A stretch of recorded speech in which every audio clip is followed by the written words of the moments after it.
For years now, the Lexus RX has epitomized the suburban luxury crossover. Yet underneath its skin, it's full of high tech, including a hybrid all-wheel drive system that has powered the rear wheels with strictly electric motors way before that was fashionable. Well, now they're taking the 5th generation RX to a whole new level of excitement with the RX500h F Sport Performance.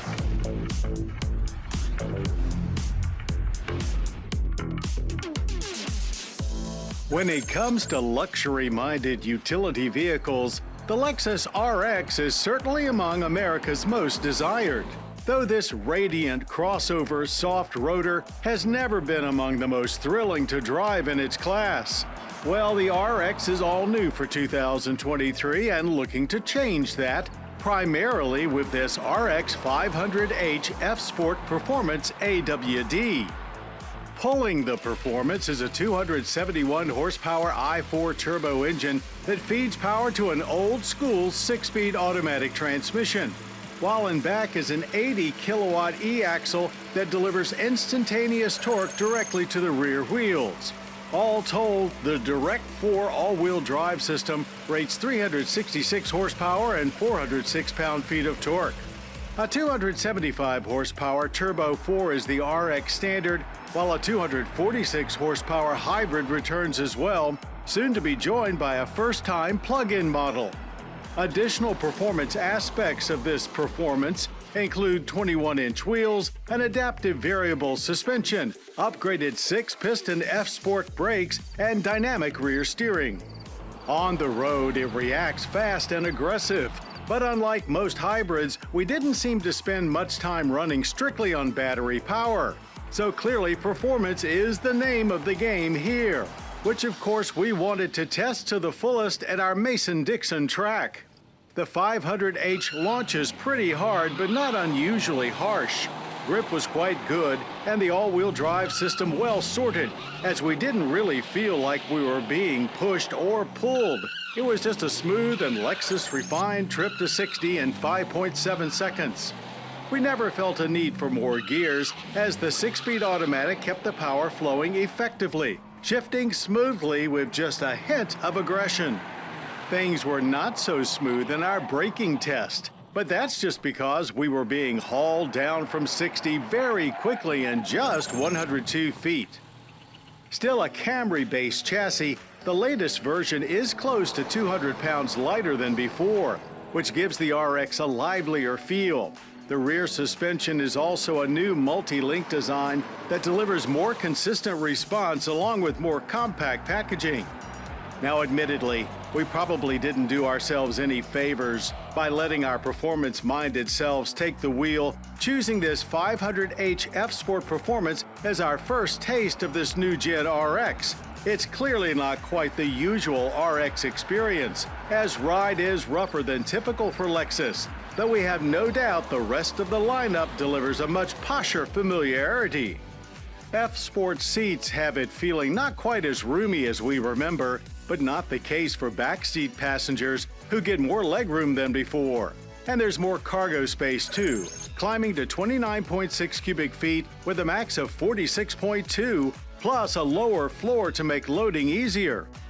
Elsewhere inside, F Sport Performance gets a unique steering wheel with paddle shifters, exclusive gauge displays, and aluminum trim. The infotainment screen moves from the top of the dash to a housing in front of the dash with some manual controls at the bottom. While the signature analog clock is gone, we won't miss the fussy console touchpad controller. Same overall length as before, but more than 2 additional inches of wheelbase plus a wider track not only helps it feel more planted, but it looks more like a hatchback than ever. F Sports get unique front and rear bumpers along with added black trim. Government fuel economy ratings for the 500h haven't been finalized, but Lexus claims 27 for both city and combined 28 highway. We average 26.6 miles per gallon of premium. RX pricing starts at $48,550, with the step up to the 500h not unreasonable at $62,750. Admittedly, this 2023 RX500h F-Sport Performance AWD is not very Lexus-like, but that may be why we like it so much. It's not that we don't like what the RX traditionally brings, it's just that we love seeing more and more of the performance side of Lexus emerging. Rest assured, the 5th generation RX still delivers the extreme comfort and indulgence that helped it establish the midsize luxury SUV category in the first place. There's just a whole lot more to like about the RX now.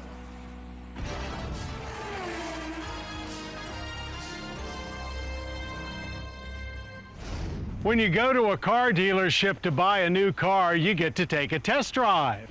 But when you go to buy new tires, chances are you won't be doing any testing before you buy them. Well, this week our over-the-edge reporter Greg Carlos does the hard work for you. At Motor Week, when we test cars, we're evaluating the sum of a whole lot of parts. Well, today I'm going to narrow my focus to the most important part of any car, the tires, as I spend a day in the life of a professional tire tester. Buying tires online is fast and easy, but researching all the options is slow and stressful. Thankfully, tire testers can alleviate that stress. We test tires so consumers don't have to. We want to share the information and let the consumer decide what's most important to them, and they can pick the right tire for their needs. Given our shared interest in evaluating automotive products, we were invited to South Bend, Indiana to review some ultra-high-performance all-season tires at a dedicated tire testing facility. So we know that not all tires perform the same. So we're on a dedicated test track that evaluates how tires will perform in an emergency avoidance maneuver type situation. We also evaluate tires out on the road because their ride and their noise comfort and handling and steering feel are also not all the same. So we evaluate all those things between the road and here on the test track. For the most accurate results, variables must be limited. So before they hit the test track, each tire being tested gets mounted on the same exact wheel, filled to the same exact PSI, and installed on the same exact vehicle. With that all squared away, we hit the road. For the road ride evaluation, we're really just kind of determining what a customer is going to experience or driver is going to experience in their everyday life. What are you feeling right now and taking note of in this car? Well, this portion of our route, it's interesting that you'd ask right now, this is the absolute loudest section of road on our entire route. So I'm listening to the change in tone. I'm listening to the frequencies. Also, I'll do a little bit of just kind of, very slight steering inputs for high speed responsiveness. Once we get a feel for how the tires behave on the street, it's back to the track, where we start with a braking test. Now I feel like I'm at home. After logging the stopping distance from 50 miles per hour for each tire, we head over to the skid pad to find the limits of lateral grip. I've already hit like 3 cones. Yeah, you hit fewer than I did, and I'm supposed to be the one that does this all the time. All right, you're good. All right, unloading. Tire number 1 feels predictable with good grip. So let's try tire number 2. I feel like I have less traction. You do. That is an accurate assessment. You're pushing wider. Yep, I keep pushing out. I can't stay in. Yep. And me being the aggressive driver, I refuse to slow down. So. Wasting no time, we move on to the full circuit, where we'll combine braking and handling. Again, it feels like tire number 1 outperforms tire number 2. And when we stop to compare lap times, the numbers don't lie. What was the other one? Again, you were very, very consistent. Like I just want to get that on camera. Greg is an excellent tire tester. Mom, I'm consistent. 0.14 seconds difference between the 2 laps. But your first tires were a 30.9 and a 31.0. That's a pretty big difference. Yes, almost 2 seconds in the dry around a tiny little 30-second track. Wow. Yeah, huge. So now that we've done the dry, there's only one option left. Turn on the sprinklers. Make it rain. For tires, rain can be the great equalizer. And once the track is thoroughly soaked, we run all 3 tests again. Unsurprisingly, the slick surface leads to longer braking distances, Yep, never gonna stop. Nope. less lateral grip, Good? and slower lap times. That was miserable, but fun, but that time is not good. With the actual testing done, their findings are published online, including the objective performance numbers as well as the subjective impressions, which they use to generate a numeric score. This allows customers to make a comprehensive and true apples-to-apples comparison for every tire tested. So all in all, being a tire tester for a day turned out to be a lot of fun. And now when I'm testing cars, I think I'll pay a little more attention to the rubber they ride on. There's no replacement for displacement, a phrase now being constantly challenged by smaller engines aided by a helping hand, turbochargers.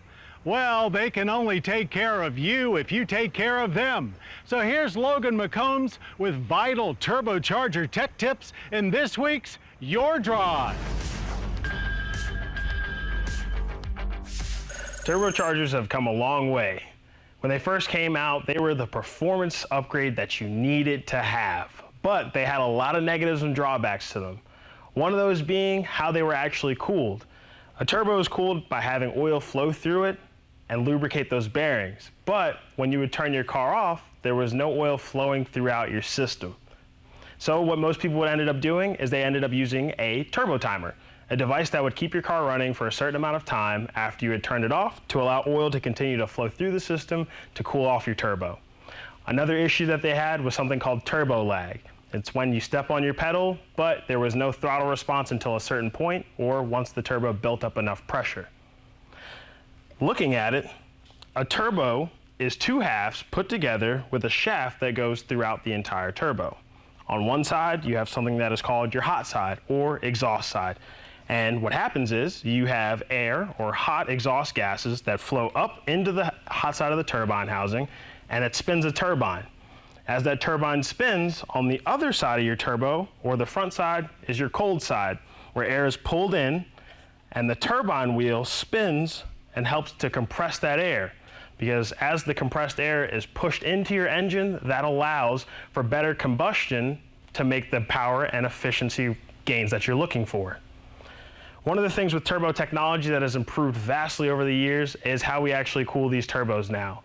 No more of the days with turbo timers and having to let your car run, because we still kept the oil to cool off those bearings, but we also added water ports so that we can have water flowing throughout your turbo to help cool it even when the car is off, because with most modern applications, you have an electric water pump that will continue to pump water throughout the system once the car has been turned off.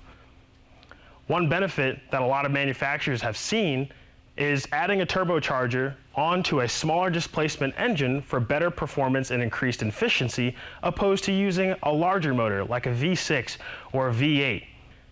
Adding a turbocharger to a smaller displacement engine will allow us to get closer, if not better performance out of the smaller engine than we would with a larger engine.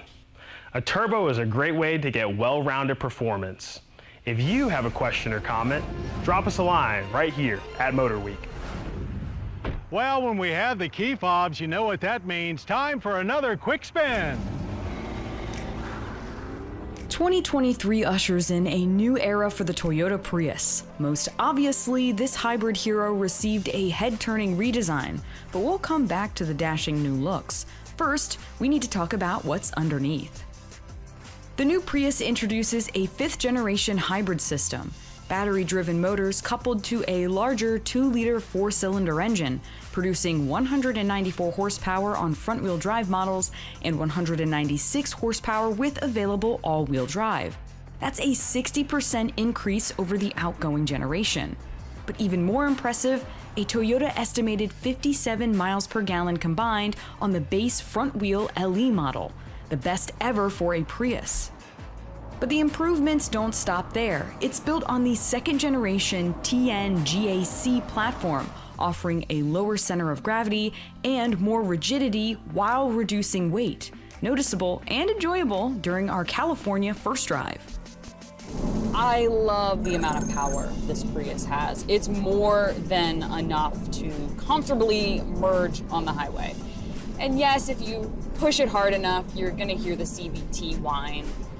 But highway driving is very comfortable. These seats are really comfortable.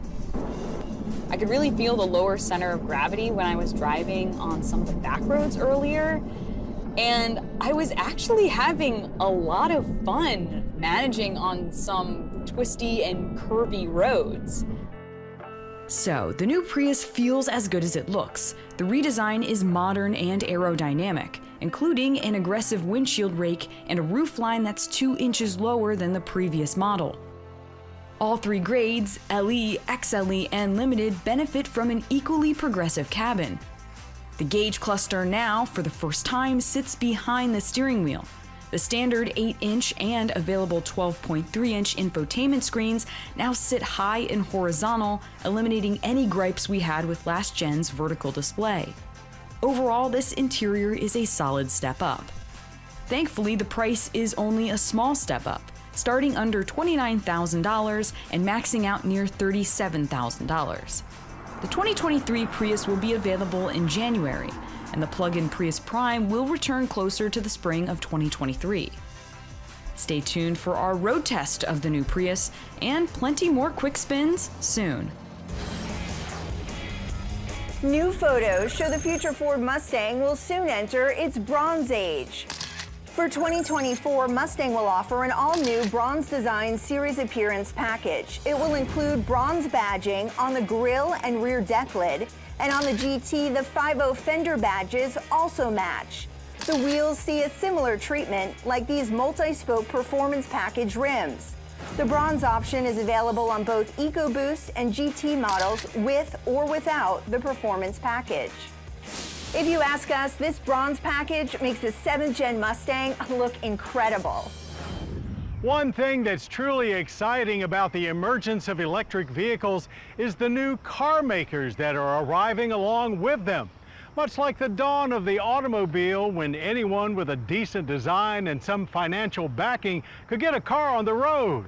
And that brings us to California's Lucid Motors and their eye-popping first effort, the Lucid Air.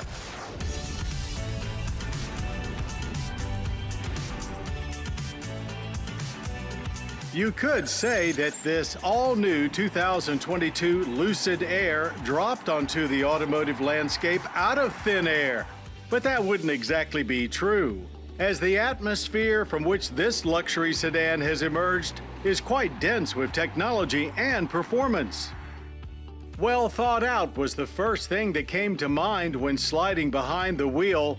Rather than just plunk a big tablet on the dash and call it a day, the interior features a more traditional-looking layout and even some actual controls, though many of them are touch-sensitive. But as techy as it is, it doesn't feel overly so, as its 34-inch dash-top display blends in well, and the infotainment touchscreen is low-mounted in the center stack. But with items like the enormous windshield that blends into the roof, you can tell they spent a lot of time thinking of how to make the interior experience familiar but better. Most things are well put together, though a few creaks and rattles do appear when you start driving it hard, and more adjustment to the steering wheel would be nice. The rear seat is not the easiest to access, but once you get settled, there is a crazy amount of space inside this 5-seater. Lucid began their journey as a battery manufacturer, so you know their power packs are well sorted and capable of delivering enough juice to power more than 1,000 horsepower and sub-3 0-60s, not to mention the longest range of any EV yet, 520 miles. And it does more with less, as its 118 kilowatt-hour battery is not much bigger than rivals. Dream Editions are dual-motor all-wheel drive. The standard range model has 933 horsepower with that 520-mile range. The performance model with 1,111 horsepower has a lower 471-mile range. Like many startups, key Lucid players are defectors from other more established automotive brands, including a former head of design at Mazda. so they've created a unique looking sedan big on style. Its smooth front with tucked-in headlights is probably its least attractive angle, as it looks much more elegant from all others and extremely aero-efficient without looking like it. It's similar in size to Tesla's Model S, but stands out a little more from the traditional sedan with a bustle-back-style clamshell trunk lid. Like most EVs in its lofty price range, it's so smooth and so fast, the driving experience quickly becomes intoxicating. And that just one time you push the throttle full becomes a regular occurrence and you forget all about saving range. We found regen braking to be very easy to get used to, but not as smooth as most when blended with the traditional friction brakes. On back roads, it gets through corners okay, but really, blasting to the next one as fast as possible is the real treat here. Suspension tuning is an ongoing process even for well-established brands, much less startups. So not all Dreams have this same exact ride. But driven aggressively through our handling course at Mason-Dixon Dragway, the Dream lived up to its name. There's well over 5,000 pounds of weight to deal with, but it sure didn't feel like it, as the Dream delivered plenty of grip and very little body roll. Quite European passed through our minds here. But straight line runs were the highlight. With optional 21-inch wheels, our range model blasts to 60 in just 2.6 seconds. Quarter mile, 10.5 seconds at 133 miles per hour. As mentioned, a limited production luxury sedan with this much technology and performance naturally comes with a hefty price tag. The Air Dream Edition goes for $170,500. But there's better news on the way, as soon the base rear-wheel drive Pure will arrive, starting at about half that, $88,900. You could say the Tesla Model S was a look to the future, but the 2022 Lucid Air Dream Edition does a better job of actually delivering it, with the longest range of any EV yet. America is still full of wide open spaces, and in similar fashion, the dawn of EVs has opened the automotive landscape wider than it's been in some time. Will the Arizona-built Lucid have staying power, or will it eventually fall victim to its own Grand Canyon-sized hype? We think the odds are definitely in its favor. Well, that's our show. I hope you enjoyed it. Now, for more Motor Week, including daily news updates, podcasts, and even complete episodes, cruise on over to pbs.org/motorweek. And I hope you'll join us next time. We're sinking into the luxurious lap of the new Genesis G90, followed by a ready-to-work rig with a softer side, Toyota's Tundra Capstone. Till then, I'm John Davis. We'll see you right here on Motor Week.